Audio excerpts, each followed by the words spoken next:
Doctor صاحب کیا hepatitis ہجامے سے کیور ہو سکتا ہے؟ اگین وہی بات دوبارہ سے ہم اس پہ بات کریں گے. جی ہیپیٹائٹس ایک وائرل ڈس آرڈر ہے وائرل ڈس آرڈر ہے. اور ہم بات عمومی طور پر وائرل ہیپاٹائٹس کی کرتے ہیں، وگرنہ ہیپاٹائٹس کی بھی ٹائپس ہیں. جی الکوہولک ہیپاٹائٹس بھی ہو سکتا ہے، ٹھیک ہے، کسی کو چوٹ لگنے سے بھی لیور میں انفلیمیشن ہو سکتی ہے. ہم یہاں پہ جو آپ نے کویشچن کیا وہ وائرل ہیپاٹائٹس ہے، چونکہ عمومی طور پر ہمارے یہاں وائرل ہیپاٹائٹس کی بات کی جاتی جی ہے. ایسے ہی. اب چونکہ یہ وائرس سے پھیلتا ہے اور اس کی ٹائپس ہیں، ہیپاٹائٹس اے ہے، بی ہے، سی ہے، ڈی ہے، ای ہے، ہیپاٹائٹس جی ہے، جی بھی ہے، جی بھی ہے، ایف بھی ہے. اب یہ سارے اس کے وائرسز ہیں. جی ٹھیک ہے، ایف کے حوالے سے چونکہ زیادہ ہمارے پاس ڈیٹا بھی اویلیبل نہیں ہے تو اس کے اوپر بات نہیں ہوتی.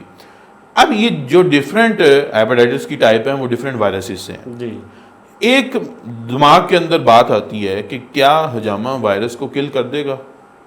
بالکل کر دے گا.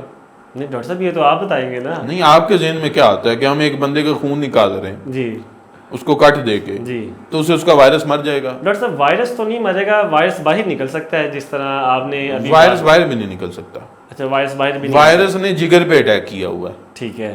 جگر کے اوپر سے تو ہم بلڈ نکال نہیں رہے، اور نکال بھی لیں گے تو وہ پورے جگر میں پھیلا ہوا ہے، اس کو کیسے آپ ٹھیک کر لیں گے؟ تو یہ بات ٹیکنیکلی یہیں پہ بات کلیئر ہو جاتی ہے کہ کپ لگانے سے وائرس نے باہر نہیں آ جانا. نہیں آنا. ٹھیک ہے.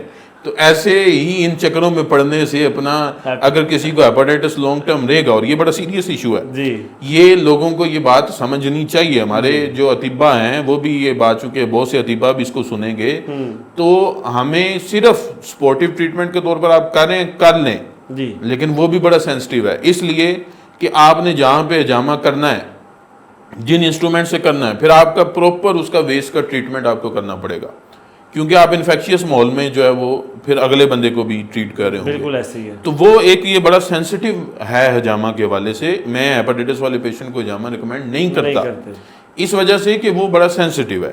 اور ہیپاٹائٹس سے مراد یہاں پہ ہیپاٹائٹس بی اور سی ہے. بی اور سی ہے. اے والے کو، ای والے کو، ڈی والے کو آپ کر رہے ہیں تو وہ ایک الگ چیز ہے. وہ تو پہلے ڈائگنوز ہو تو پھر ہے نا. وہی ہے نا. لیکن یہاں چونکہ بی اور سی ہمارے یہاں زیادہ ہے اور خطرناک بھی وہی ہے.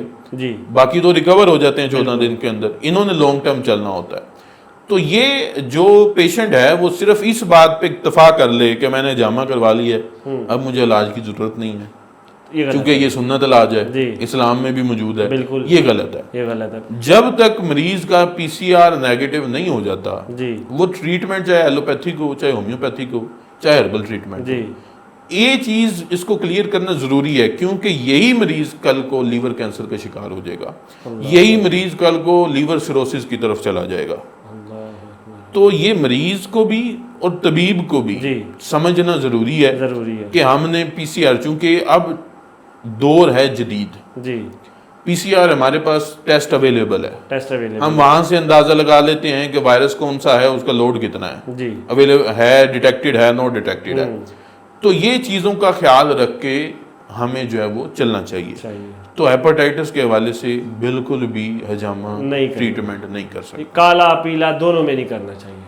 پیلے میں تو ایک الگ بات ہے، ٹھیک ہے، لیکن کالا یرکان جس میں ہیپاٹائٹس بی اور سی کو ہم کنسیڈر کر رہے ہیں، اس میں یہ بالکل بھی جو ہے وہ کالے میں تو ریکور نہیں ہوگا. پیلا تو ویسے ہی چونکہ میں نے ابھی بات کی کہ 14 دن میں ریکور ہو جاتا ہے. وہ بندہ پانی زیادہ پیے، جوسی زیادہ پیے، کچھ بھی نہ کرے. جی جی ہمارے ہاں تو لوگ ہار پہن لیتے ہیں، بالکل پہنتے ہیں، وہ ہار پہنتے ہیں، وہ 14 دن میں اس نے ویسے ہی ٹھیک ہونا ہوتا ہے. وہ سمجھتے ہیں کہ اس کے اندر جو اس کی یوں سمجھ لیں کہ وہ لکڑیاں سی جو ہیں وہ ڈرائی ہوتی ہیں، تو وہ ہار خود ہی لمبا ہونا شروع ہو جاتا ہے.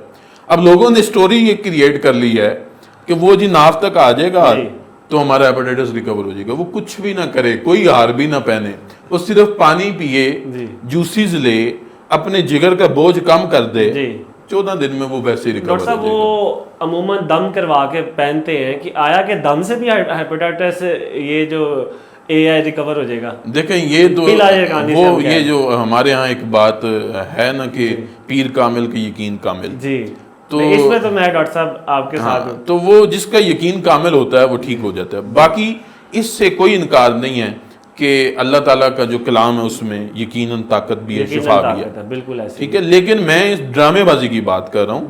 دم کرواتا ہے ضرور کروائے، لیکن ہار کا خشک ہونا اور ناف تک آ جانا اور پھر ہیپاٹائٹس کا ریکور ہو جانا یہ ایک سٹوری ہے. ٹھیک ہے. اور اس کے حوالے سے ہم بات کر رہے ہیں کہ ایسا نہیں ہے, آپ دم ضرور کروائیں, آپ خود دم کر لیں, خود نماز پڑھ لیں, وہ آپ کا خود ہی دم ہو جائے گا. آپ ویسے ہی ہم یہ بات کر رہے ہیں کہ فلوئڈ انٹیک آپ بڑھا دیں, جوسز انٹیک آپ بڑھا دیں, فیٹی چیزوں کو بند کر دیں, آپ 14 دن میں ویسے خود ہی ریکور ہو جائیں گے. اور اس میں آپ میڈیسنز کا بھی سہارا لینا چاہتے ہیں, چونکہ اس میں وومٹنگ وغیرہ کی کیفیت بھی ہوتی ہے, تو وہ بھی ساتھ جو ہے وہ سپورٹڈ میڈیسن جو بھی آپ کا فزیشین ہے وہ آپ کو ریکمینڈ کر دے. لیکن یہ والی جو چیز ہے ایسا نہیں ہے جیسے عوام الناس میں مشہور. اگر ہجامہ کروانا ہے پیلے یرکان والے مریض نے تو کتنی بار کروائے؟ لیکن وہ اس میں پھر وہی بات ہے کہ ہجامہ ڈائریکٹلی اس کے ایل ایف ٹیز کے اوپر کوئی زیادہ اثر نہیں کرے گا. ہجامہ ایل ایف ٹیز پہ اثر ضرور کرتا ہے. میرے ایکسپیرینس میں یہ ہے کہ ایل ایف ٹیز کے اوپر ہجامہ کام کرتا ہے اور انزائمز کا جو لیول ہے وہ کم ہوتا ہے. تو اگر وہ ہیپیٹائٹس اے کا ای کا پیشنٹ جو ہے وہ ہجامہ کروانا بھی چاہ رہا ہے تو ایک دفعہ کا سیشن اس کے لیے جو ہے وہ کافی ہوگا. اس میں کتنے کپ ڈاکٹر صاحب لگائے جائیں؟ اس میں لیور کے پوائنٹ ہی ہم جو ہے وہ ہوں گے, تو اس میں 5 کپ یا 6 کپ جو ہے وہ میکسیمم لیور کے پوائنٹ پہ, لیور کے پوائنٹ ہی اس میں یوز ہوں گے.